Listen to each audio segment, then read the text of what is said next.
ចាជាទុំនុកគ្រាយើងមានទុកអត់លៀនរីរៃយើងស្កាត់ជួបគ្នានៅក្រោមដើមជ្រៃកណ្ដាលព្រឹកព្រៃរាត្រីស្ងាត់ឈឹង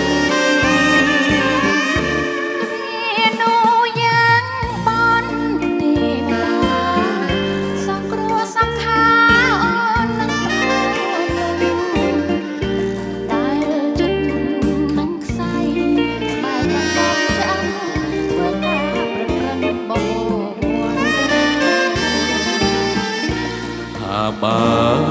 យើងរួចរួមជីវិតស្នេហាយើងពិតចិត្តមិនបែកបំផុតអ្នកជួយពុំច្រែ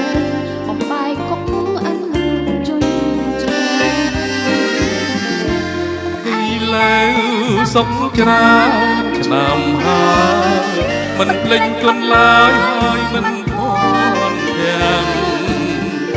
ស្រឡាញ់អាណិតពេញចិត្តយ៉ាងខ្លាំងជឿជាក់មុតមមសម្ដេចដែលជួ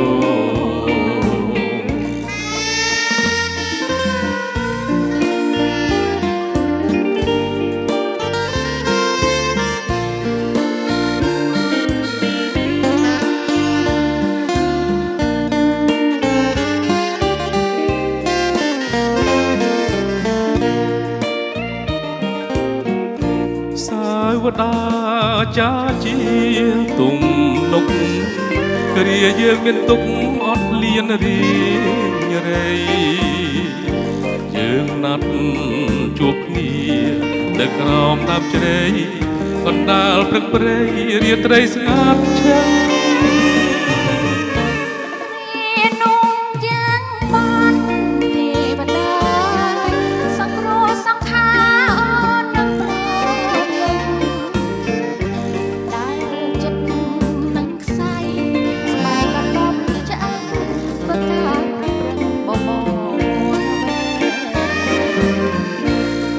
បើយើងរួចរួមជីវិតស្នេហាយើងបិទចិត្តមិនបែក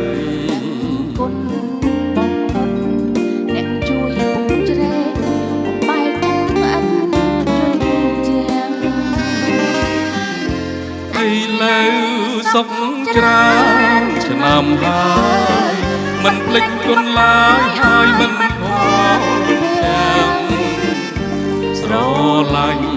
អាណិតពេញចិត្តយ៉ាងខ្លាំងជឿជាក់មុតមមសម្ដេចតែជួ